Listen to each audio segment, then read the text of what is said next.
यो देशको भूमिमा भूमि कब्जा गरेर बुट बजारिरहेको छ इन्डियाले। तर 3 करोड रुपियाँ यो विकास कोषले पशुपतिको सफाई गर्छु भनेर त्यो इन्डियन राजदूतावासमा गएर भिख मागेछ।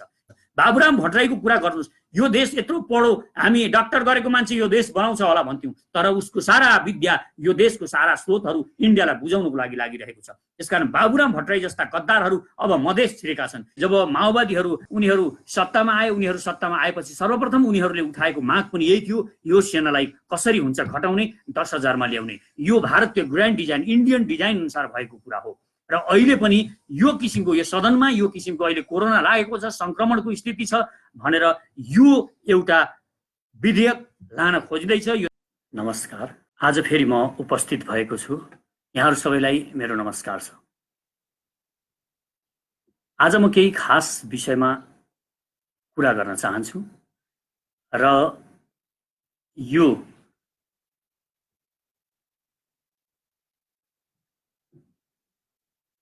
हामीले यो शनिबार 6 गते माइतीघर मण्डलामा 2 बजे एउटा विशेष प्रदर्शनी गर्न गइरहेका छौँ र यो एउटा भयमुक्त गराउने प्रदर्शनी हो भन्ने हाम्रो मान्यता छ। र हामीभित्र जुन कायरता भरिएको छ, हामीलाई डर भइरहेको छ र यो डरको कारणले हामीलाई कुनै पनि काम गर्नको लागि एक किसिमको सङ्कोच हुने गर्दछ, हामीलाई आफैप्रति पनि विश्वास नहुने गर्दछ। यो कारणले गर्दाखेरि हामी यो भएको मुक्तिको लागि र यो देशमा वीरताको सञ्चार गर्नको लागि एउटा प्रदर्शनी, एउटा जोरदार प्रदर्शनी गर्न गइरहेका छौँ। सर्वप्रथम त म यहाँहरूलाई हात जोडेर बिन्ती गर्छु, यो शनिबार 2 बजे 6 गते शनिबार 2 बजे माइतीघर मण्डलामा उपस्थित भएर हामी सबै एकसाथ त्यहाँ उभिएर एउटा जोरदार आवाज गरौँ। आफूभित्र जुन एउटा शक्ति लुकेर बसेको छ, आफूभित्रको त्यो लायन जो सुतेर बसेको छ, त्यो शक्तिलाई हामी बाहिर प्रस्फुटन गरौँ। र त्यो शक्ति जब प्रस्फुटन हुन्छ, त्यो शक्तिले केवल हामीलाई एउटा कामको लागि मात्र होइन, जीवनमा जुन पनि काम गर्छौँ हामी भयमुक्त भयौँ, हामी कायरताबाट मुक्त भयौँ भने, हामीलाई डर हराएर गयो भने हामी कुनै पनि जीवनमा गरिने कुनै पनि काममा हामी ठिक ढङ्गले सफलता प्राप्त गर्न सक्छौँ। यसको लागि पनि हामीले यो भयमुक्ति आन्दोलन गर्नु जरुरी छ र यसलाई देशभरि हामीले पुर्याउन पनि जरुरी छ। केही साथीहरू यसरी एक्लै कराएर के हुन्छ, फेसबुकमा सामाजिक सञ्जालहरूमा मात्र बोलेर के हुन्छ भनेर मलाई भन्ने गर्नुहुन्छ, तर वास्तवमा मैले भन्ने पनि गरेको छु, बोलेर धेरै कुरा हुन्छ। र हामीले त्यो आन्दोलन, यो जुन प्रदर्शनी हामी गर्न गइरहेका छौँ माइतीघर मण्डलामा शनिबार 2 बजे, त्यो प्रदर्शनी खास के उद्देश्यले हामी गर्न गइरहेका छौँ, म यो कुरा पहिला यहाँहरू समक्ष राख्न चाहन्छु। सर्वप्रथम त हाम्रो उद्देश्य छ यो देशको सेनालाई सर्वशक्तिमान बनाउनु पर्छ र यो देशको सेनालाई सर्वशक्तिमान बनाउनको लागि हामी सबैले अब आवाज, जनताहरूले नै आवाज बुलन्द गर्नुपर्ने स्थिति आएको छ। यो देशको सेनालाई पहिला हामी जनताहरूले बचाउन आवश्यक भएको छ। हामीले यो देशको सेनालाई बचायौँ भने र यो शक्तिशाली सेना यसलाई बनायौँ भने यो सेनाले, जसलाई हामी बचाउँछौँ त्यो सेनाले हाम्रो देश बचाउँछ भन्ने मलाई र धेरै अहिले नेपाली जनताहरूलाई यो विश्वास छ।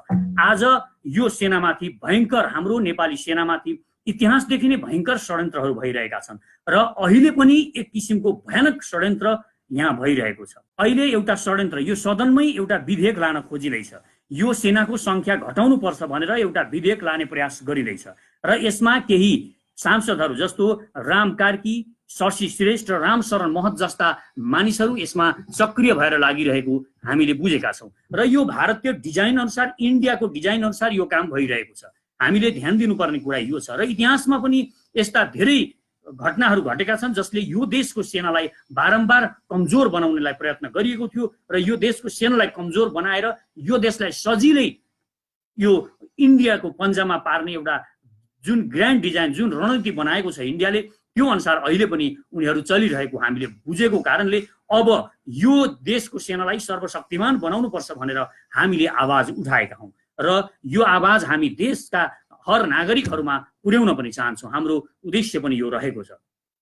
यो किन पनि जरुरी छ भने हामीले यदि समयमा यो गर्न सकेनौँ भने भोलि कुनै एउटा विधेयक ल्याएर, जसरी इतिहासमा धेरै घटनाहरू घटेका छन् पहिला पनि यो देशको सेनालाई कमजोर पार्नको लागि, जस्तो 2004-5 साल पछाडि नै धेरै षड्यन्त्रहरू भएका थिए इन्डियाबाट र यो एउटा सर्वशक्तिमान सेना थियो, यो सार्क कन्ट्रीमै यो देशको सेनालाई घटाइयो, कमजोर बनाइयो, विविध कारणहरू देखाएर कमजोर बनाइयो। त्यस पछाडि अरू धेरै घटनाहरू यहाँ भएका छन्। ती घटनाहरूमा हामीले हेऱ्यौँ भने तपाईँले जब माओवादीहरू अलि सशक्त हुँदै गए, उनीहरू सत्तामा आए, उनीहरू सत्तामा आएपछि सर्वप्रथम उनीहरूले उठाएको माग पनि यही थियो, यो सेनालाई कसरी हुन्छ घटाउने, 10,000मा ल्याउने। यो भारतीय ग्रान्ड डिजाइन, इन्डियन डिजाइन अनुसार भएको कुरा हो। र अहिले पनि यो किसिमको, यो सदनमा यो किसिमको अहिले कोरोना लागेको छ, संक्रमणको स्थिति छ भनेर यो एउटा विधेयक लान खोज्दैछ यो सेनाको संख्या घटाउनको लागि।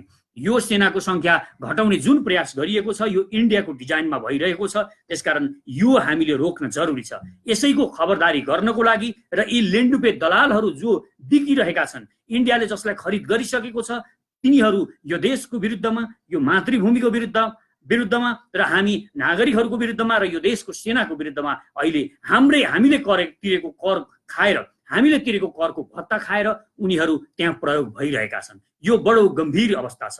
त्यसकारण यसको खबरदारी गर्नको लागि सर्वप्रथम हामी भृकुटी मण्डपमा उपस्थित हुनेछौँ। पहिलो हामी यसको लागि उपस्थित हुनेछौँ, किनभने यो हाम्रो सार्वभौम सत्तासँग, हाम्रो अखण्डतासँग जोडिएको कुरा हो। यदि हामीले यो अहिले गरेनौँ, आवाज उठाएनौँ भने एक किसिमको मानसिक रूपमा बिस्तारै बिस्तारै यिनीहरूले हामीलाई तयार गर्दै लान्छन् र यो सेनाको काम छैन भनेर भन्दै जान्छन् र यिनीहरूले यो सेनालाई कमजोर बनाउँछन् र घटाउँछन् र यो देशको सार्वभौम सत्तामाथि आक्रमण गर्छन्। हामी कहिल्यै पनि इतिहासमा दास नबनेको यो देशका हामी नागरिकहरू दास बन्ने अवस्था सिर्जना हुन्छ र दास बन्यो भने हाम्रो हालत ती सिक्किमेहरूको जस्तो हुन सक्छ, जसको आफ्नो भन्ने र आफ्नो गौरव गर्न लाग्ने सबै कुराहरू इन्डियनहरूले खोसिसकेका छन्। आज कश्मीरीहरूको हालत हुन सक्छ। तपाईँ कश्मीरमा देख्नुहुन्छ आज त्यहाँ इन्डियन सैनिक गएर त्यहाँ कसरी पाप कर्महरू गरिरहेको छ, त्यहाँका जनताहरूलाई कसरी सताएको छ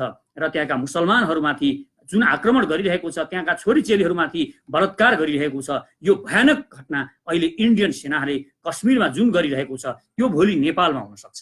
त्यसकारण यो हुनुभन्दा अगाडि नै हामी सजग हुन जरुरी छ, हामी सचेत हुन जरुरी छ र यही सचेतनाको लागि हामी जोरदारले हुङ्कार गर्नको लागि, यो आफूभित्र बसेको शक्तिलाई जगाउनको लागि, हामी कायर छैनौँ, हामी परो भने लड्न पनि सक्छौँ भन्नको लागि पनि हामी माइतीघर मण्डलामा भेला हौँ। म यो हार्दिक रिक्वेस्ट गर्छु।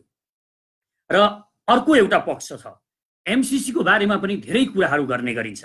मलाई केही साथीहरूले एमसीसी ल्याउनुपर्छ भनौँ, यसले एमसीसी ल्याउनुपर्छ, यो देशलाई अमेरिकाको सेना ल्याउनुपर्छ भनौँ भनेर केही साथीहरू मेरो कुरालाई ठिक ढङ्गले नबुझिकन भन्ने गर्नुहुन्छ। यसमा मेरो स्पष्ट धारणा छ। मेरो स्पष्ट धारणा, जसरी यो देशका युवाहरूको स्पष्ट धारणा छ, मागेर खानु हुँदैन, कायर बन्नु हुँदैन। हामी जसरी म भनिरहेको छु भने एउटा कायर बन्नु हुँदैन भन्ने मानिसले मागेर खानुपर्छ भनेर कसरी भन्न सक्छ? त्यसकारण अनुदान जति आउँछ, जुन पनि अनुदान आउँछ, संसारभरिबाट हामीलाई अनुदान भनेर जुन चिज आउँछ त्यसमा दबाब हुन्छ। त्यो अमेरिकाको मात्र कुरा छैन, अमेरिकाको एमसीसीको मात्र कुरा छैन, जुनै पनि अनुदानमा यहाँ हामीलाई दबाब दिएर हाम्रो अखण्डता, हाम्रो सार्वभौम सत्ता, हाम्रो डिग्निटी, हाम्रो स्वाभिमानमाथि आक्रमण गरिन्छ। यो कुनै पनि अनुदानले गर्छ। किनभने तपाईँलाई थाहा छ, तपाईँको अगाडि जो भिख माग्न आउँछ, भिख माग्न आउने मानिसलाई तपाईँले कसरी दिनुहुन्छ?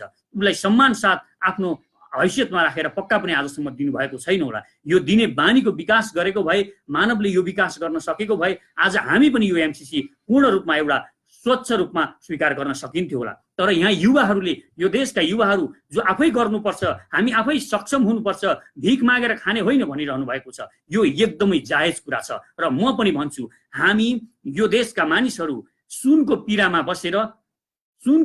बसेर हल्लुङ्गेको कचौरा थापेर केही दानाहरू ओसारिरहेका छौँ। यो हामीले स्वीकार गर्नु हुँदैन। र यो अनुदान भनेको जुन पनि आउँछ, यो एमसीसीको मात्र म कुरा गरिरहेको छैन, जुन पनि अनुदान आउँछन् ती अनुदान भनेका डाका हुन्, डकैत गर्न नै आएका हुन्छन्। चाहे जुनसुकै आएका हुन्, जुनसुकै राष्ट्रले दिएका हुन्, उनीहरूले केही न केही स्वार्थ नभइकन हामीलाई अनुदान दिँदैनन्। तपाईँ जुनसुकै यहाँ बनेका बाटाघाटा कुनै पनि कुरा तपाईँ हेर्नुहोस्, तपाईँ बीपी राजमार्ग नै हेर्नुहोस्। ल उदाहरण दिउँ, जापान हाम्रो विरुद्धमा कहिल्यै पनि छैन। जापान एउटा नम्र देश पनि हो, विनम्र र लोयल देश पनि हो। उसले दोस्रो विश्वयुद्ध पछाडि कोहीमाथि आक्रमण गर्ने त्यो किसिमको व्यवहार पनि गरेको छैन। हाम्रो बीपी राजमार्ग हामीले देखेका छौँ, त्यो राजमार्ग जापानले बनाइदियो, जापानले बनायो।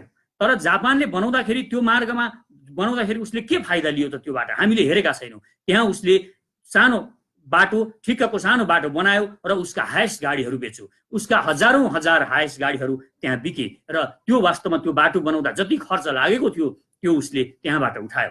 यसरी उनीहरूले आफ्नो फाइदा पनि गरिरहेका हुन्छन्। त्यसकारण हामीले अनुदानमा भन्दा बरु ऋण लिएर बनाऊ। म युवाहरूको यो कुरामा एकदमै एकदमै समर्थन पनि गर्छु र युवाहरूले जो भनिरहनु भएको छ मागिस कि खाइस भनेर जुन युवाहरूको आवाज छ, यो आवाजमा मेरो पनि आवाज मिसाउन चाहन्छु म। अब यो देशमा युवाहरूलाई अघि अघि लगाएर हामी जो पनि यो देशका नेताहरू छन् उनीहरूले पछि पछि लाग्नुपर्छ, किनभने युवाहरूलाई थाहा छ यो देशको शासन सत्ता कसरी चलाउनु पर्छ, यो देशमा के गर्नुपर्छ भनेर। युवाहरूले जब म माग्दिनँ, मलाई मागेकोले मलाई चाहिँदैन भनिराख्नु भएको छ भने यो पौरख गर्छु भन्ने साहस पनि हो युवाहरूको। यो हामीले बुझ्न जरुरी छ। हरेक युवाहरूलाई अब हामीले विश्वास गर्न जरुरी छ, किनभने उहाँहरूले यो साहस देखाइराख्नु भएको छ। यो साहस जुन युवाहरूको छ, त्यसकारण युवाहरूको यो आवाजलाई सुनियोस्।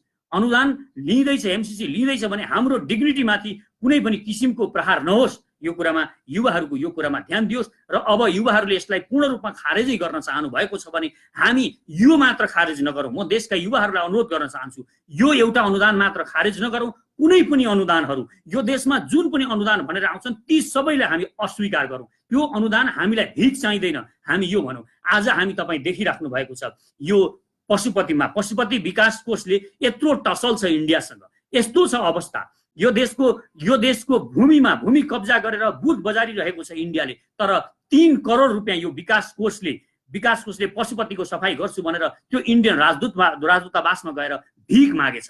हेर्नुस् यो देशका निकम्मा शासकहरू, हामी इन्डियासँग लड्नुपर्छ, हामी आफ्ना पौरखले बाँच्नुपर्छ भनिरहेका छौँ, तर यी दलालहरू त्यो विकास कोषका दलालहरू गएर 3 करोड नाथे रुपियाँको लागि यिनीहरू नाक रगड्छन्, लम्पसार परेर आइरहेका छन्। यो दुर्गति छ। यी डाकाहरू हुन्, यी डकैत गरिरहेका छन्। त्यो के हुन्छ, जस्तो यो अनुदान भनेको के हो म अलिकता बताउँछु यहाँ। एउटा बाबु भिख माग्ने भयो भने, एउटा बाबु कतै कटौरा थापेर गएर भिख माग्छ भने उसले 99% त्यो भिख मागेर आएको पैसा सबै रक्सी खाएर सिद्ध्याउँछ र 1% पनि आफ्ना बच्चाहरूको लागि खर्च गर्दैन। अहिले जति पनि यो देशमा अनुदान आएको छ ती सबै अनुदानहरू त्यही रक्सिया बाबुले मागेको भिख जस्तो भएको छ।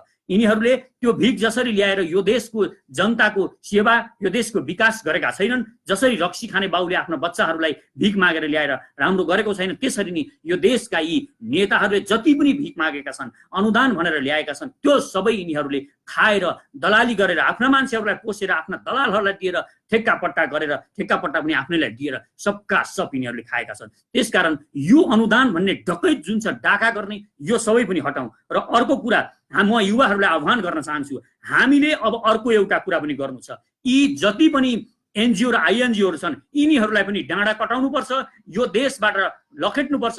यी दुले चोरहरू हुन्, यी दुले चोरले हामी बीचमा विभाजन ल्याइरहेका छन्। हाम्रो सार्वभौम सत्तामाथि यिनीहरूले भित्रै दुलो पारेर भुवाङ पारेर हामीलाई जसरी एमसीसीले माथिबाट अट्याक गर्न खोजिरहेको छ नेताहरूमा, त्यसरी नै यी दुले चोरहरूले, यी एनजिओ र आइएनजिओहरूले तलबाट हामीलाई खोतलिकन आँटिसकेका छन्। यिनीहरूले हामीलाई निकम्मा बनाइरहेका छन्। हामी पौरखी जाति हौँ, हामी पौरख गर्छौँ, हामी लड्न सक्छौँ, संसारमा गएर लड्न सक्छौँ भने हामी हाम्रो देशको विकास पनि गर्न सक्छौँ। यो आत्मविश्वास हामीले सिर्जना गर्न अब जरुरी छ र युवाहरूको यो आवाजलाई हामीले देशव्यापी बुलन्द गर्न पनि जरुरी छ।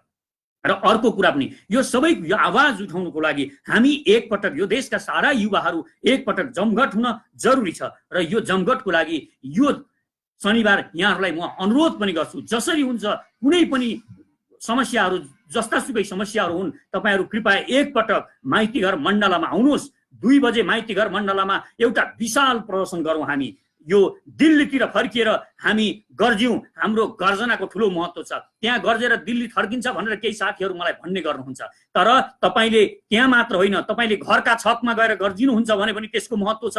तपाईँ कोठामा गर्जिनुहुन्छ इन्डियाको विरुद्धमा भने पनि त्यसको महत्त्व छ।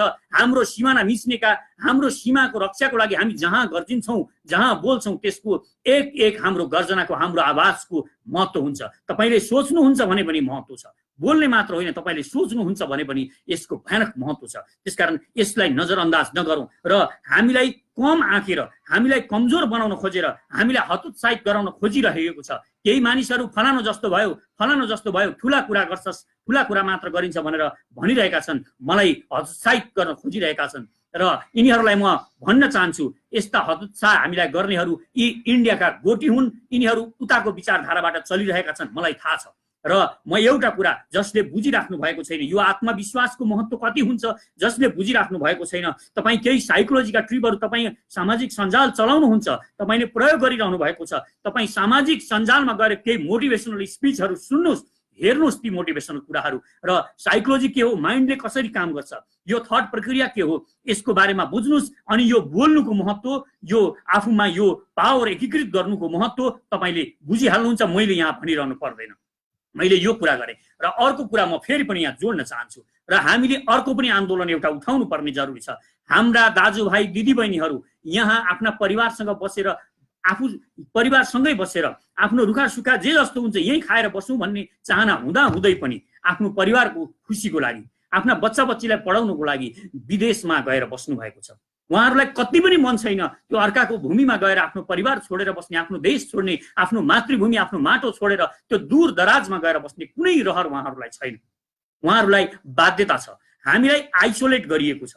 उहाँहरू कुनै योग्यता नभएर विदेश जानु भएको होइन। यहाँ अयोग्यहरूले यो देशमा शासन चलाए। आफ्ना नाता, आफ्ना नजिकका मान्छेहरू, छोरा छोरी, भान्जा भान्जी, साला साली र जो पनि हुन्छन्, आफ्ना पैसा खाएर, पैसा लिएर यिनीहरूले सबैलाई पदमा पुर्याइरहेका छन्। र हामी जति पनि एउटा ठुलो वर्ग छ युवाहरूको, त्यसलाई आइसोलेट गरिएको छ, अलग थलग गरिएको छ। र हामीलाई यो लोकतन्त्रको मूलधारबाट अलग्याएर विदेशमा भाँसिनको लागि बाध्य बनाइएको छ। उहाँहरू आज यो कठोर परिश्रम गरिरहनु भएको छ, संसारभरि छरिएर यो जुन कठोर परिश्रम गरिरहनु भएको छ र रगत पसिना बगाएर यहाँ पैसा पठाउनुहुन्छ। रेमिट्यान्सको दुरुपयोग कसरी भइरहेको छ यो पनि बुझ्न जरुरी छ। तपाईँ हेर्नुहोस् यहाँ के गरिँदैछ। रेमिट्यान्स हामीलाई यहाँ डलर आउँछ, यो देशमा डलरको महत्त्व छ।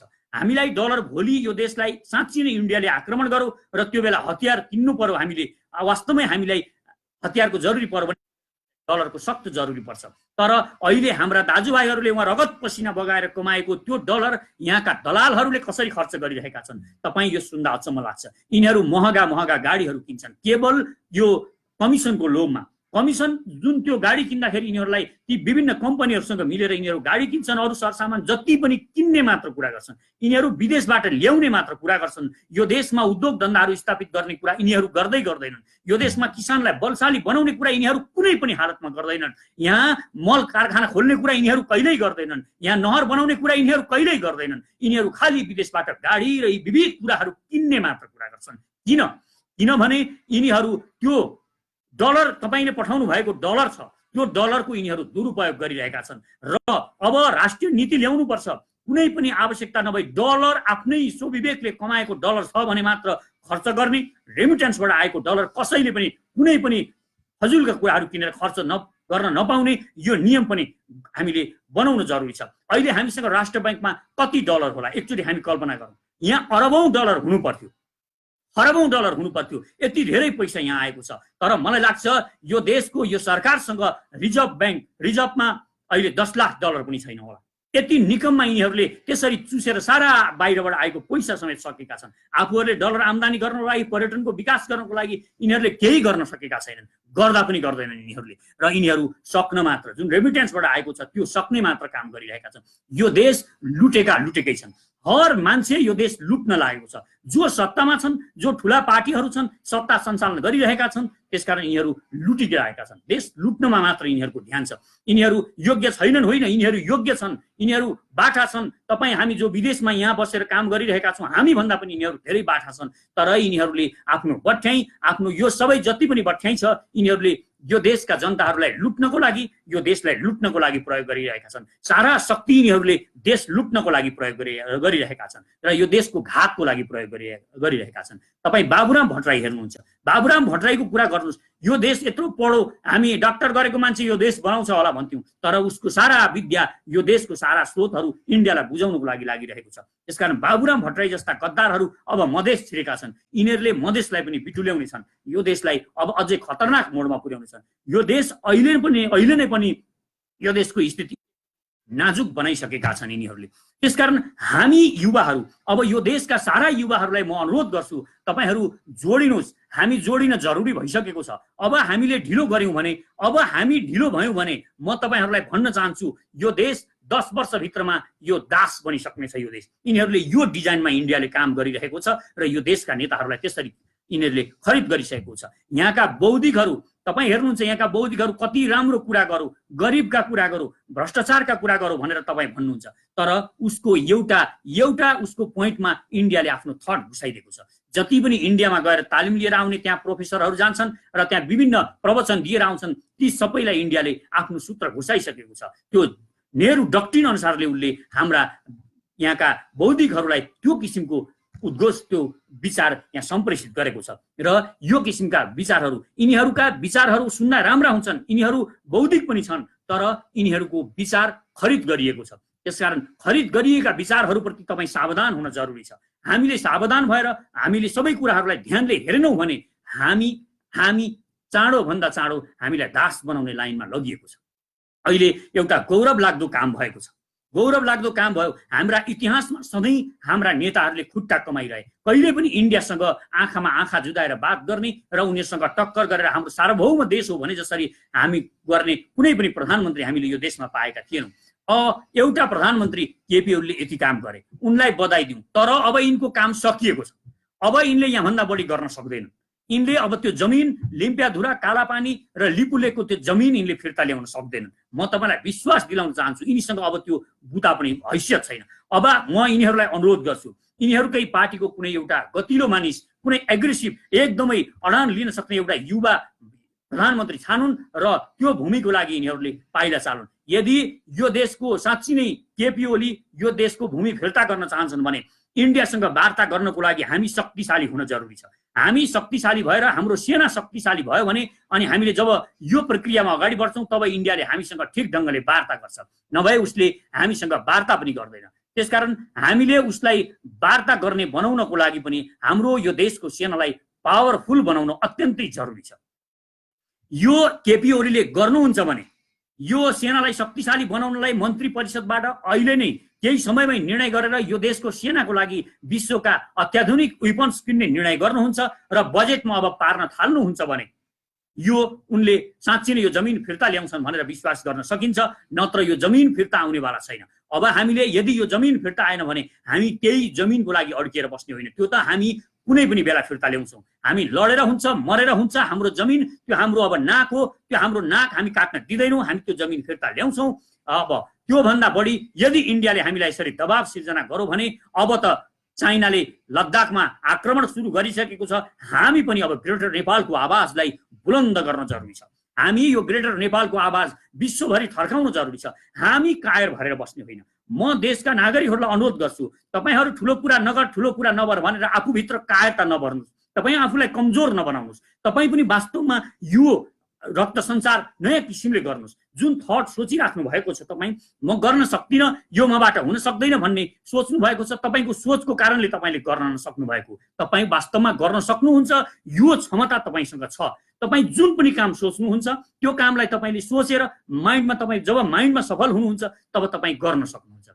माइन्डमा तपाईँको मस्तिष्कले गर्न सक्दैन, म गर्न सक्दिनँ भन्ने तपाईँ ठान्नुहुन्छ भने तपाईँ गर्न सक्नुहुन्न। त्यो सही कुरा हो। वास्तवमा तपाईँ जो पनि आफ्नो हैसियत अनुसारले पदहरू पाउने गर्छ, हैसियत अनुसारले माथि पुग्ने गर्छ। कोही मानिस तपाईँ हेर्नुहोस्, एउटा बैंकमा पनि तपाईँ एउटा सिइओ हुन्छ, त्यहाँ 20 लाख तलब खाने सिइओ पनि हुन्छन् र क्लर्क पनि त्यहाँ हुन्छन् जो 15,000 20,000 मात्र तलब खानुहुन्छ। उहाँ क्लर्कलाई के लाग्छ, अब सिइओले यत्रो पैसा पाउने, मैले नपाउने, यो के भयो भनेर उहाँलाई लाग्न सक्छ, यो लाग्नु स्वाभाविक छ। तर वास्तवमा उहाँले आफ्नो हैसियत बढाउने, जुन सोच बढाउने कुरा छ त्यो गरिराख्नु भएको छैन। म सिइओ हुन्छु भनेर जब एउटा क्लर्कले सोच्न थाल्नुहुन्छ र त्यो अनुसारले व्यवहार गर्न थाल्नुहुन्छ, त्यो अनुसारले एक्सन गर्न थाल्नुहुन्छ, तब वास्तवमा भोलि उहाँ पनि 20 लाख तलब खाने बन्नुहुन्छ।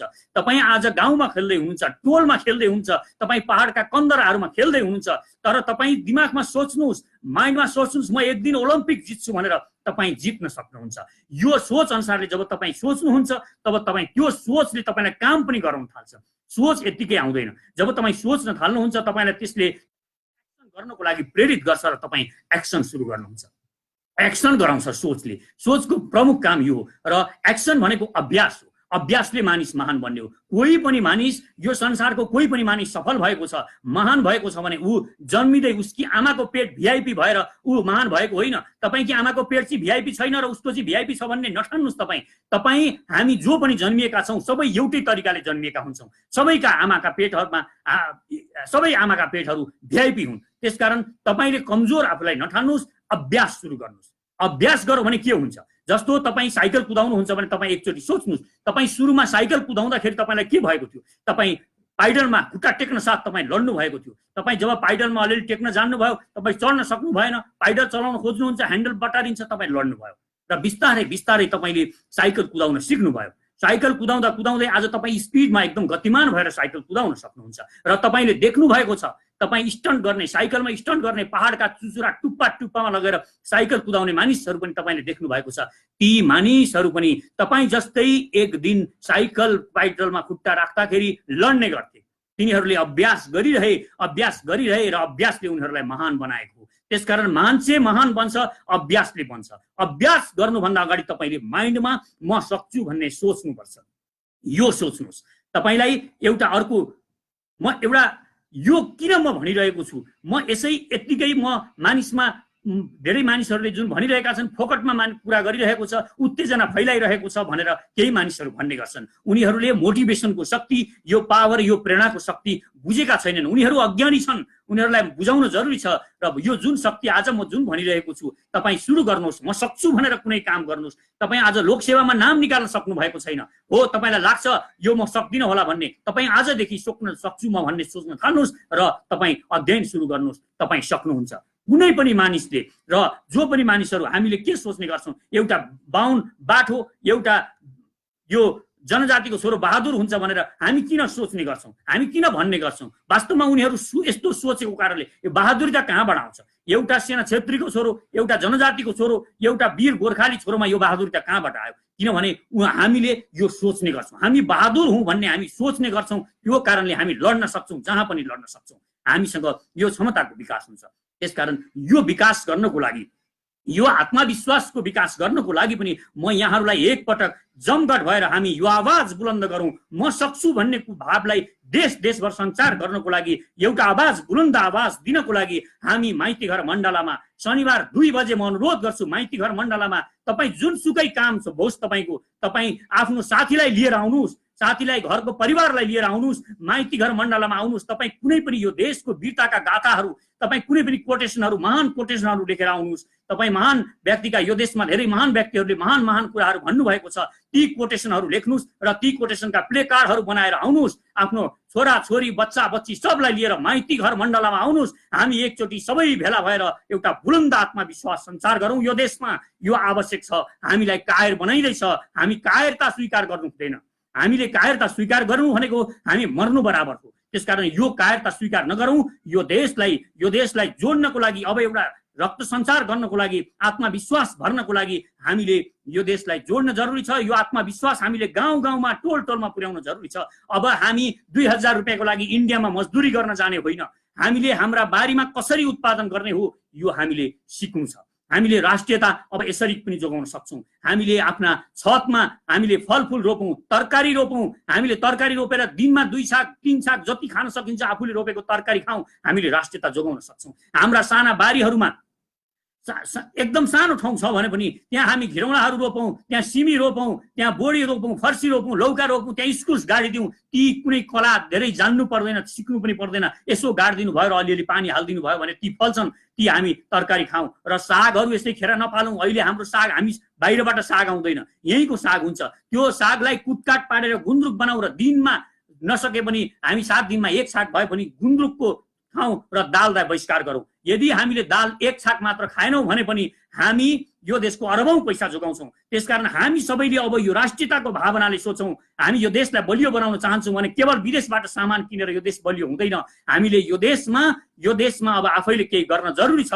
यो जरुरी किन पनि छ भने अब यो देशलाई बचाउनु छ। हामीले दासता स्वीकार गर्नु छैन। हामी फेरि आफै आफ्ना पौरखमा, जुन युवाहरूले सोच्नु भएको छ, आफै पौरख गरेर यो देशलाई बनाउनु पर्छ। बनाउन सकिन्छ।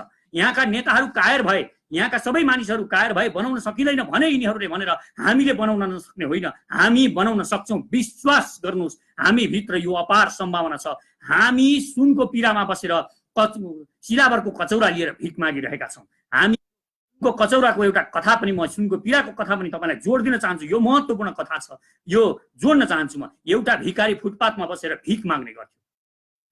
उसँग एउटा पिरा थियो। पिरा त्यसलाई छालाले मोडेको थियो र त्यहाँभित्र के थियो उसलाई थाहा थिएन। उसका बाबुले मर्ने बेलामा उसलाई यो पिरा कहिल्यै पनि नछोड्नु है, तिमी पनि केही मर्ने पर्ने अवस्था आयो, मर्ने बेलामा तिमीले आफ्नो छोरालाई दिनु, यो पिरा नछोड्नु भनेर उनका बाबुले उनलाई त्यो पिरा दिएका रहेछन्। त्यो पिरा ओछ्याउँथे र सधैँ भिख उनी त्यो पिरामा बसेर माग्ने गर्थे। एक दिन एउटा विद्वान मानिस त्यो बाटो भएर जाँदै रहेछन्। उनले एक दिन त्यो भिखारीले जब उनीसँग भिख माग्न थाल्यो, भिक्षा मागो, तब उनले त्यो भिखारीलाई भने तिम्रो पिरामा के छ? भिखारीलाई सोधे। भिखारीले भन्यो मलाई थाहा छैन के हुन्छ यस्तो पिरामा, केही छैन, मलाई बुवाले बस्न दिनुभएको, चिसो लाग्छ भनेर म बसिरहेको छु, मलाई थाहा छैन। एकचोटि तिम्रो पिरामा हेर के रहेछ, तिमी वास्तवमा गरिब होइन, तिमी महान धनी मानिस हौ। ती बौद्धिक मानिसले भनिदिए र उनी हिँडे। त्यो अचम्म लाग्यो, यसले मलाई बेकुफ बनाएको होला भन्ने लाग्यो त्यो भिखारीलाई। मतलबै गरेन, दिनभरि भिख मागिरह्यो, दिनभरि भिख मागो, अलिकति कचौरामा 20-50 रुपियाँ भेला पारो, घरमा गयो, चामल किन्यो र खायो, पकायो खायो, र बेलुका एकचोटि उसले फेरि सम्झ्यो यो के भनेको होला यसले, एकचोटि यो पिरा हेर्नु पर्यो। उसले त्यो पिरा खोल्यो, त्यो पिरा च्यात्यो, त्यो छाला च्यातेर फ्याँक्यो र त्यहाँभित्र हेर्दाखेरि एउटा बाकस जस्तो सानो सानो रहेछ, त्यो काठले बेरेको रहेछ र त्यो पनि उसले फोरेर हेर्यो। त्यो फोरेर हेर्दा त्यहाँ सुन, हिरा र मोतीहरू रहेछन्। वास्तवमा त्यहाँ उसँग करोडौं सम्पत्ति रहेछ।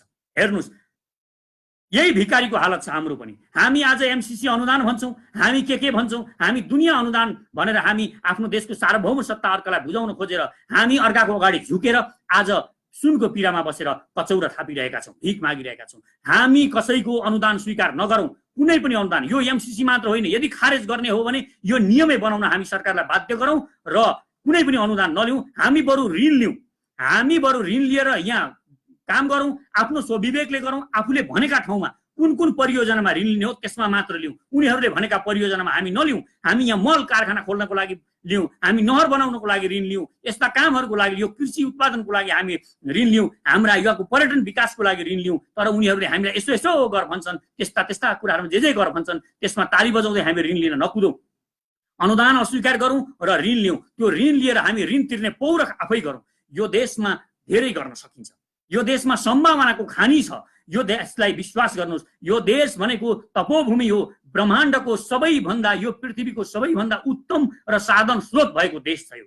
यो देशका साधन स्रोतको हामीले खन्न सकेका छैनौँ, उपयोग गर्न सकेका छैनौँ। यो हाम्रो कमजोरी हो। बौद्धिकता हामीमा पुगेन होला। हाम्रा नेताहरू बिके दलाल भए, सधैँ अर्काको चाकरी गरेर चाप्लुसी गरेर किनेर खाने मात्र गरे। यिनीहरूले हामीलाई निकम्मा बनाइरहेका छन्। केवल अर्काको भरमा बस्ने बनाउनु भनेको निकम्मा हुनु हो। जब तपाईँलाई अर्काले दिएर मात्र तपाईँ खानुहुन्छ भने एक दिन जब उसले दिन छोड्छ त्यो दिन तपाईँ दास बनिसकेको हुनुहुन्छ।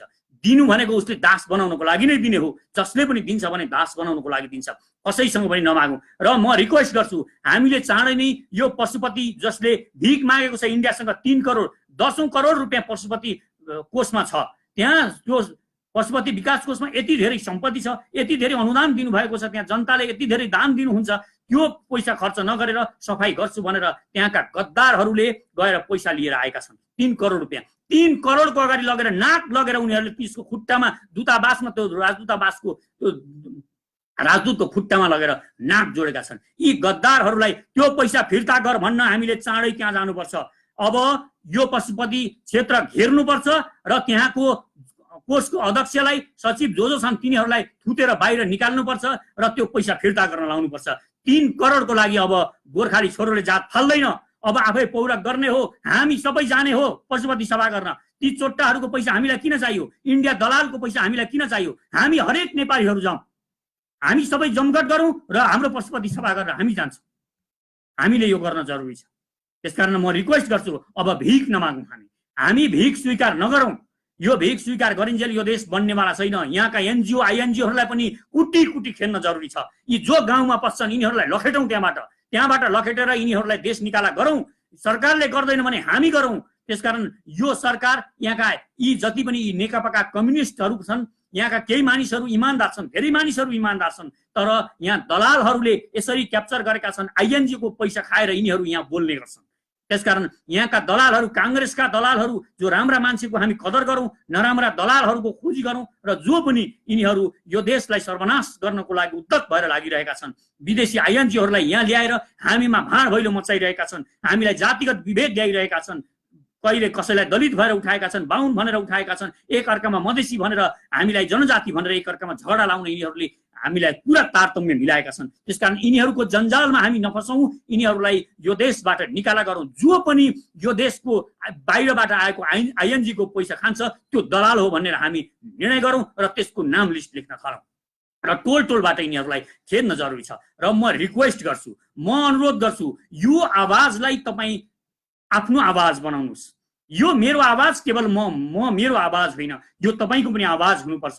यो 3 करोड नेपालीको आवाज हुनुपर्छ। जब यो आवाजलाई हामीले हाम्रो आवाज बनाउँछौँ तब मात्र यो देश जोडिन्छ अनि हामीलाई पौरख गर्ने साहस आउँछ। हामी वास्तवमा पौरखी जाति हौँ, हामी कसैसँग मागेर खाएको जाति होइनौँ, हामीले दिएर खाएका छौँ। हामीले केही 20-50 वर्ष अगाडि पनि दुनियाँलाई दिएका छौँ। त्यसकारण यो कुरामा विश्वास गरौँ, आफूलाई विश्वास गरौँ। पहिला म गर्न सक्छु भन्ने कुरामा विश्वास गरौँ। यो देशमा मजदुरको खाँचो छ, यो देशमा काम गर्ने बेलामा यहाँ मानिसहरूको खाँचो हुन्छ। यहाँ काठमाडौँमा तपाईँ हेर्नुहोस् कति धेरै बाहिरका इन्डियनहरू लाखौँ खरबौँ रुपियाँ यहाँबाट इन्डिया गएको छ, तर ती 2-4 लाख मानिसहरू इन्डियामा गएर वर्षमा 10-20 हजार पनि लिएर आउनुहुन्न। त्यसको विरोध गरेर हौवा पिटाइरहेको छ। कुनै पनि नेपालीले इन्डिया जानु पर्दैन, यो जरुरी छैन। यही काठमाडौँमा र यो देशका विकास कार्यहरूमा धेरै धेरै कामहरू हामी निकाल्न सक्छौँ र यही गर्नुपर्छ। यही तपाईँ प्लम्बरिङको काम सिक्नुहोस्, तपाईँ घर बनाउने काम सिक्नुहोस्, साना साना उद्यम सिक्नुहोस्, यहाँ धेरै काम छ, हामी त्यो गर्न सक्छौँ। अहिले यो देशमा वास्तवमा इन्डियाको विकास हुनलाई, इन्डियालाई शक्तिशाली बनाउनलाई अप्रत्यक्ष रूपमा हामीले नै भूमिका खेलिरहेका छौँ। किनभने उनीहरू यहाँ आएर काम गर्छन् र सारा पैसा यहाँबाट लिएर जान्छन्। हामी उनीहरूका सामान किनिदिन्छौँ र हाम्रो बजेट जुन घाटा छ तपाईँ हेर्नुहोस्, व्यापार घाटा, त्यो व्यापार घाटा अरबौँमा छ र त्यो सबै हामीले वास्तवमा अन्जानमा हामीले इन्डियालाई धनी बनाइरहेका छौँ, इन्डियालाई शक्तिशाली बनाइरहेका छौँ र हामी उसैलाई शक्तिशाली बनाएर अनि उसको दास बन्न खोजिरहेका छौँ। हेर्नुहोस्, यो कमराकी स्वास्नी भनिन्थ्यो पहिला, कमराकी स्वास्नीको साउले जतिखेर पनि गिजोल छ भनिन्थ्यो, अहिले त्यस्तै भइरहेको छ। हामी नै उसलाई शक्ति दिन्छौँ, हामी नै उसलाई सर्वशक्तिमान बनाउँछौँ, तर उसैले हामीलाई गिजोलिरहेको छ, हामीलाई उसैले आक्रमण गरिरहेको छ, हाम्रै सिमानामा उसले सेना राखिरहेको छ। यो एउटा कुरा छ। र अर्को कुरा, अब चाइनासँग हामीले एकदम कङ्क्रिट जस्तो सम्बन्ध बनाउन पनि जरुरी छ। चाइनासँग इन्डियाको अब युद्ध हुनेवाला छ। यो युद्ध अमेरिकाले कुनै पनि हालतमा चाइना र इन्डियालाई प्रयोग गरेर पुरै यो क्षेत्रमा इन्डिया मार्फत युद्ध थोपर्दैछ र हामीले अब हाम्रा सेनालाई यो जुन गोर्खा रेजिमेन्ट भनेर जुन इन्डियामा हामीले हाम्रा युवकहरूलाई पठाइरहेका छौँ, उनीहरूलाई पनि हामीले अब यो सरकारले नै फिर्ताको लागि आह्वान गर्नुपर्छ। अब हामीले कुनै पनि हालतमा इन्डियामा हाम्रा सेनाहरूलाई मर्नको लागि पठाउनु हुँदैन। उसको सीमा रक्षाको लागि हाम्रा युवाहरूले किन ज्यान दिनुपर्ने आवश्यक छैन। अब यो पनि हामीले विचार गर्नुपर्छ र यसको लागि पनि हामीले आवाजहरू बुलन्द गरेको हुनुपर्छ। यो आवाजलाई देशव्यापी बनाऊ र म यहाँहरूलाई फेरि पनि अनुरोध गर्छु, आफ्ना साथी सङ्गी जो पनि आफूसँग नजिक हुनुहुन्छ, तपाईँ अलिक टाढा हुनुहुन्छ, गाडी छैन भने तपाईँ हिँडेर पनि आउनुहोस्। माइती घर मण्डलामा मेरो हार्दिक रिक्वेस्ट छ, 2 बजे शनिबार, 6 गते शनिबार 2 बजे, यो आउने शनिबार तपाईँ 2 बजे माइतीघर मण्डलमा उपस्थित हुनुहोस्। हामी एउटा आवाज बुलन्द गरौँ। हामी सांकेतिक रूपमा त्यहाँ हामीले जुन हतियार ल्याउने भनेका छौँ, कसैले पनि हतियार लिएर आउने होइन। फेरि तपाईँहरू भ्रममा नपर्नु होला, खुकुरी लिएर आउने भनिएको छ भनेर तपाईँ खुकुरी बोकेर नआउनु होला, त्यसको आवश्यकता छैन। हामीले सांकेतिक रूपमा गर्ने जुलुसको लागि केही खुकुरीहरू त्यहीँ राखेका हुन्छौँ। हाम्रा विशेष कार्यकर्ताहरूसँग, म सचेत नेपाली हो नवनिर्माण सेनाका कार्यकर्ताहरूसँग मात्र त्यो हुन्छ र त्यो हामीले इन्डिया दिल्लीतिर हामी ताकेर त्यो धार त्यतापट्टि पारेर हामी जुन नारा गर्छौँ र हामी सिंहदरबारलाई पनि अम्लो ठड्याउँछौँ। यदि तिमीले ठिक समयमा निर्णय लिएनौ, त्यहाँबाट सीमाबाट हाम्रो भूमिबाट इन्डियन सेना हटाउनको लागि पहल गरेनौ, यो देशको सेनालाई सर्वशक्तिमान बनाएनौ र हाम्रो सशस्त्रलाई तिमीले सिमानामा अधिकार दिएर पठाएनौ भने त्यहाँ एउटा हाम्रा जवानहरू, सशस्त्रका जवानहरू जब सिमानामा जानुहुन्छ, सिमानामा गएको बेला उहाँलाई अधिकार छैन। सिमाना मिचोर जोर जबरजस्ती गरो, उहाँको कपडा च्याति उहाँको बन्दुक खोज्न आइसकेका हुन्छ, त्यो बेला उहाँलाई हान्ने अधिकार छैन। यस्तो अधिकार त्यही स्थानीय रूपमा दिनुहोस्, त्यहीँको स्पटको चौकीलाई नि तपाईँले दिएको हुनुपर्छ। र हामी नवनिर्माण सेना बनाउँदैछौँ। यो नवनिर्माण सेना भनेको देशमा विकास कार्य गर्नको लागि हो। यो सेना भनेको कोदालो पनि चलाउन सिक्छ र यसले बन्दुक पनि चलाउन सक्छ। परो भने यो लड्न पनि तयार हुन्छ, तथापि यो निर्माण गर्नको लागि हो। र म अन्त्यमा रिक्वेस्ट गर्न चाहन्छु, हामी चाँडै नै यो अभियान, यो महाअभियानलाई हामी चाँडै नै पार्टीमा परिणत गर्दैछौँ। किनभने कुनै पनि चिज बदल्नको लागि त्यो सिस्टमभित्र घुस्न जरुरी छ। सिस्टमभित्र हामी घुस्न सकेनौँ भने हामीले बाहिर सुमसुम्याएर बाहिर धुलो झारेर परिवर्तन आउँदो रहेनछ।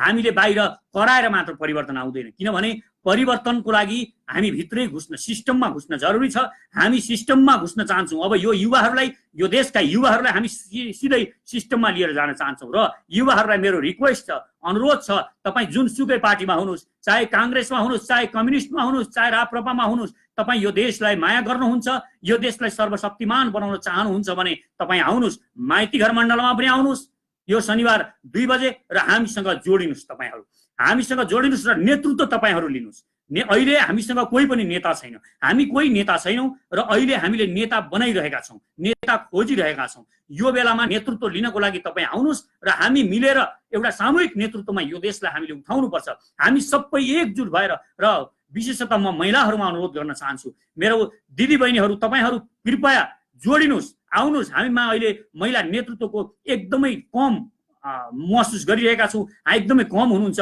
र हाम्रो दलित समुदायको साथीहरूलाई म हार्दिक रिक्वेस्ट गर्छु, जनजातिको साथीहरू त एकदम चेतनशील भएर आइराख्नु भएको छ, उहाँले निकै नेतृत्वमा निकै अगाडि बढिसक्नु भएको छ। तर मैले दलितको साथीहरू र मधेसको साथीहरूलाई कम देखिरहेको छु। हरेक चौधरीको छोरा र छोरीहरूलाई म आह्वान गर्छु, हामीसँग जोडिनको लागि, यो देशको निर्माणको लागि आउनुहोस्, हामी जोडिएर काम गरौँ। र म सबैलाई आह्वान गर्छु, हामी कोही पनि नेता बन्न, म पनि नेता बन्न आएको होइन, म एउटा सामूहिक नेतृत्वको विकास गर्न चाहन्छु। अरूको जस्तो 20 वर्ष जन्मेदेखि जहिले नेतै हुनुपर्ने यस्तो हाम्रो परिपाटी पनि छैन। हामी यसलाई नियमबद्ध रूपमा एक वर्षमा नेता फेर्ने गरी र त्यसलाई एउटा नेतृत्वको विकास गर्ने गरी हामी यो परिपाटीको पनि सुरुवात गर्न गइरहेका छौँ। त्यसकारण एक पटक मात्र हाम्रोमा जो संयोजक हुनुभयो भने त्यो फेरि अर्को पटक अर्को मानिस आउनुहुन्छ। त्यसकारण नेतृत्वको विकास गर्नको लागि हामी प्रयासरत पनि छौँ, हामी यो पनि गरिरहेका छौँ। एउटा पार्टी खोल्ने, परिवर्तन गर्छु, एउटै बुढोले सधैँ शासन गरौँ भन्ने, अर्कोले पार्टी खोल्ने, अनि पार्टी खोलेर आफू मात्रै फेरि संयोजक हुने, अभियान खोल्ने, आफू मात्रै सधैँ संयोजक हुने, अर्को कसैलाई पनि नबनाउने, कसैलाई पनि नल्याउने। अहिले यहाँ भएका अभियानहरू, यो देशमा भएका पार्टीहरू सबैले यही गरिरहेका छन्। हामी यो गर्न चाहँदैनौँ। हामी तपाईहरूलाई भन्न चाहन्छौँ, यदि म पनि अहिले म संयोजक होइन, तपाईँहरू म सचेत नेपालीको संयोजक, यो नवनिर्माण सेनाको संयोजक, अर्को जो हुनुहुन्छ अहिले हाम्रो साथी, उहाँ पनि 1 वर्ष मात्र हो, म पनि 1 वर्ष मात्र हुन्छ। अहिले म पनि संयोजक छैनौँ, हामी कोही पनि अहिले संयोजक छैनौँ। हामी एकचोटि भेला भएर जमघट गरेर अनि मात्र हामी संयोजक पनि छान्न चाहन्छौँ, राष्ट्रिय स्तरको संयोजक छान्न चाहन्छौँ। र त्यो संयोजक छान्दाखेरि हामी अर्को वर्ष परिवर्तन गर्ने गरी हामी विधान पनि बनाउँछौँ। त्यसकारण आउनुहोस्, जोडिनुहोस् र नेतृत्व सम्हाल्नुहोस्। यो देशको परिवर्तनको लागि हामी राजनीति किन गर्ने, के मतलब, आफ्नो सुती खेती गर्ने हो, खाने हो भनेर बसिरह्यौँ भने यिनीहरूले हामीलाई जसरी अहिले हामी राजनीतिमा चाख राखेनौँ, आफ्ना काम गऱ्यौँ, आफ्ना काम गरेर घरमा बसिरह्यौँ, अनि हामीले राजनीतिमा चाख नराख्दै यिनीहरूले देशै बेचिसके, यो देश नै खाइदिइसके, यिनीहरूले अर्कालाई सुम्पिसके, देशमा सेना ल्याएर अर्काको सेना राखिसके, यो देशको स्थिति एकदमै नाजुक बनाए, यो देशलाई तन्नम बनाए। समृद्ध बनाउँछन् भनेको त के को बनाउँथे, यिनीहरूले खतम बनाए यो देशलाई। त्यसकारण यो सबैलाई रोक्न जरुरी छ। हामीले अब पूर्व यो उत्तरी सीमाबाट जुन केपी ओलीले सपना देखाउनु भयो यो देशका जनतालाई, उहाँले गर्नु भएन, त्यतापट्टि काम गर्नु भएन। म उहाँलाई पनि चुनौती, त्यसैले उहाँ अयोग्य हुनुहुन्छ भनेर म भन्छु। उहाँले आफ्ना सपनाहरू छोड्नु भयो। जसले आफ्ना सपना छोड्छ त्यो मानिस अयोग्य हो। जब तपाईँ एउटा महान काम गर्छु भनेर सोच्नुहुन्छ, तब तपाईँ त्यसलाई छोड्नुहुन्छ भने, बिचमा अलपत्र पारेर आफ्ना अरू काममा लाग्नुहुन्छ, त्यो लक्ष्यमा लाग्नुहुन्न भने तपाईँ बरालिएको हो, तपाईँ गलत हो। त्यसकारण म केपी ओलीलाई यस अर्थमा गलत भन्छु। यो कुरा त, यो कालापानी, लिम्पियाधुरा, लिपुलेकको नक्सा ल्याउने कुरा त इमर्जेन्सी बिचमा आएको हो। उहाँको प्रोजेक्ट के थियो? उहाँको प्रोजेक्ट थियो रेल ल्याउने प्रोजेक्ट थियो। खोइ त्यो रेल ल्याउने प्रोजेक्ट हामीले प्रश्न सोध्न जरुरी छ। रेल आउँदैन नभनौँ, फेरि हामी रेल ल्याउन सकिँदैन चाइनाबाट नभनौँ, रेल ल्याउन सक्ने मसँग पनि प्लान छ। म तपाईँलाई बताउन चाहन्छु, हामीलाई धेरै पैसा लाग्छ, खरबौँ लाग्छ, ल ठिक छ, लाग्छ। अब कसरी हामी रेल ल्याउन सक्छौँ? हामीले जसरी हायेस्ट गाडी किनिदिएर त्यत्रो बाटो जापानलाई बनाउनको लागि सहुलियत दिन सक्यो, उसले बनाउन सक्यो, त्यो हामीले उसको हायेस्ट गाडी किनेको कारणले हो। र हामीले अहिले सम्झौता गरेर अरू देशका विदेशबाट जुन पनि किसिमका गाडीहरू आउँछन् ती सबैमा अलिक बढी भन्सार लाउने र चीनबाट आएका गाडीहरूमा हामीले कम भन्सार लगाएर गर्यौँ भने चीनका गाडीहरू मात्र आयात गरिदियौँ भने यो देशमा लाखौं लाख अरबौं पैसा जुट्नेछ र त्यो पैसाले हामी चीनबाट जुन गाडी किनिदिन्छौँ त्योबाट उसले हामीलाई त्यो रेल बनाइदिन सक्छ। हामीले आफै बनाउन सक्छौँ। मतलब यसरी हामी काम गर्न सक्छौँ र यो गर्न सकिन्छ। यसको लागि पहल गर्न जरुरी छ। यो अत्यन्त आवश्यक छ। यो रेल हामीले ल्याएनौँ, हामीले चाइनामा नाका ठिक ढङ्गले बन्दरगाह उपभोग गर्न सकेनौँ भने हामीलाई इन्डियाले फेरि केही वर्षमै आज भोलि अर्को प्रधानमन्त्री आउँछ, अर्को लुते बेखम्मा प्रधानमन्त्री आउँछ, निकम्मा कायर प्रधानमन्त्री आउँछ र फेरि हामी त्यसै गरी हामी फस्छौँ र उसले फसाउँछ। त्यसकारण हामीलाई हाम्रो मुक्तिको लागि पनि हामीलाई उत्तरको बाटोको आवश्यकता छ। यो हाम्रो स्वतन्त्रताको लागि आवश्यक हो। यो सपना केपी ओलीले छोड्नु भएको छ। त्यसकारण आफ्ना सपना छोड्ने प्रधानमन्त्री हामीलाई चाहिँदैन। तपाईँ यो सपनालाई मूर्त गर्ने, यो सपनालाई साकार गर्ने खालको अर्को युवा प्रधानमन्त्री बनाउनुहोस् र तपाईँ छोडिदिनुहोस्। तपाईँले यति नक्सा ल्याउनु भयो, तपाईँलाई हामी रथयात्रा गराउँछौँ, तपाईँलाई सम्मान गर्छौँ र इतिहासमा तपाईँको सम्मान पनि हुन्छ। अब हामीलाई उत्तरमा ठिक ढङ्गले बन्दरगाह खोल्न सक्ने र रेलको वास्तवमै हामीलाई ल्याउन सक्ने एउटा चट्टानी अठोट भएको प्रधानमन्त्री दिएर तपाईँ राजीनामा गर्नुहोस्। यो अहिलेको आवश्यकता हो। त्यसकारण अन्त्यमा अब म अन्त्यमा आइसकेको छु। यहाँहरूसँग हार्दिक रिक्वेस्ट गर्छु। फेरि पनि अन्त्यमा म रिक्वेस्ट गरिरहेको छु। यो मेरो मात्र रिक्वेस्ट छैन, यो देशको आवश्यकता हो। म देशको आवश्यकता बोलिरहेको छु र यहाँहरूलाई म अन्त्यमा फेरि पनि माइतीघर मण्डलामा यो शनिबार आइदिन 2 बजे आइदिनु हुनको लागि हार्दिक अनुरोध गर्छु। र यो भिडियोलाई तपाईँले आफूले डाउनलोड गरेर आफ्नै फेसबुकमा पनि लगाउन सक्नुहुन्छ। यसलाई सेयरै गरिरहनु पर्छ। यसले के भन्छ कि भन्ने ठान्नु पर्दैन। तपाईँहरूलाई यो सेयर गर्न अप्ठ्यारो छ, तपाईँलाई डाउनलोड गर्न आउँछ भने आफै डाउनलोड गर्नुहोस्। डाउनलोड गरेर यो भिडियोलाई आफ्नो सामाजिक सञ्जालहरूमा प्रयोग गर्नुहोस्। तपाईँ जहाँसुकै पनि प्रयोग गर्नुहोस्। युट्युब चलाउने साथीहरूले युट्युब प्रयोग गर्नुहोस्। सामाजिक सञ्जाल फेसबुक ट्विटर चलाउने साथीहरूले ट्विटर चलाउनुहोस्। टिकटकमा युज गर्नुहोस्। जहाँसुकै यो आवाजलाई हामीले देशव्यापी बनाउनु छ र यो आवाजलाई देशव्यापी बनाउनमा हामी सबै लागौँ र हामीले एकदम सक्रिय भएर यो आवाजलाई बुलन्द गरौँ। साहस भर्नु अत्यन्तै जरुरी छ। धन्यवाद। हवस् त, नमस्कार।